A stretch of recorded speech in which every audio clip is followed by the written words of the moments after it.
I'm at a fascinating place at the moment. I'm on the island of women, it's called in English, but Isla Mujeres, off the Mexican coast. So called because when they first found this island, they found Mayan temples that had many female idols that they believed were involved in fertility cults and whatever. So fascinating history.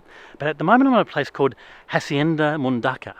Now, Fermin Mundaca was a Spaniard who was an educated man but got involved in the slave trade. So originally he was bringing African slaves on the west coast of Africa to the sugar plantations of Cuba and the Antillas.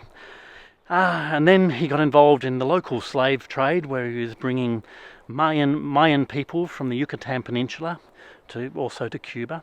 And he was also believed to be a pirate. But anyway, in 1858, the British Navy were looking at sort of outlawing slavery, and it was getting a bit risky.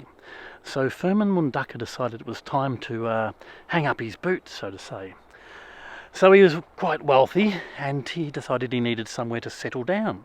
So he basically bought half of this island, about 40%. Now, he met a local girl, a young 18-year-old, Prisca Gomez, and she was apparently a beauty, the beauty of the island, of Mayan background, which is very important, let me tell you. And he wanted to try and win her love, but she wasn't interested in him. He was 37 years her senior. So what did he do? He decided to spend all his money on trying to wow her. So he built these elaborate gardens, and we're walking through them now. They're in ruins at the moment. Archways and paved walkways and paved benches. And all dedicated to her. In fact, just up ahead here, he called her the brunette, or in Spanish, La Triguena. I'm probably saying that wrong, but I made an attempt. So he made arches like this, the entrance of the brunette. So he was just enamored with this woman and spent all his money, building these elaborate archways and seats and gardens and sundials and walkways down to the bay in her honour. But she wasn't interested. And can you really blame her? Look at the history. The Spanish had, been the Mayan were under Spanish rule for the last 300 years. He was a slave trader in her people. He was using Mayan slaves to build it. He was even breaking down Mayan temples to build the archways and whatever. No wonder she wasn't interested. So anyway, of course, she married a local Mayan guy. Fermin Mundaca was heartbroken.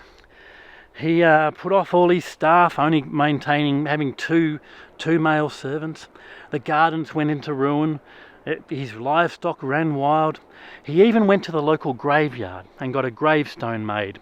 And he even put the date on, or he put a year on that gravestone, 1877, even though he's still alive. And the skull and crossbones because of his pirate background. So, that's all at the graveyard. And he also put a little cryptic message on his tombstone. It was, "As you are, I was. As I am, you will be." It may well be a cryptic message about death, or it may well have been a message to his unrequited love, Prisca Gomez. In the end, what happened to Fermin Mundaca? In 1880, he could no longer live on the island, could no longer stand seeing the now growing family of Prisca Gomez, and he decided to leave. So he went to Merida, and within a few weeks he died. A heartbroken man, never being brought back to his tomb, to his gravestone or his gravesite on the island. The grave is still empty, and I must say, it's a fascinating place to walk around. Hacienda Mundaca on the Isla Mujeres.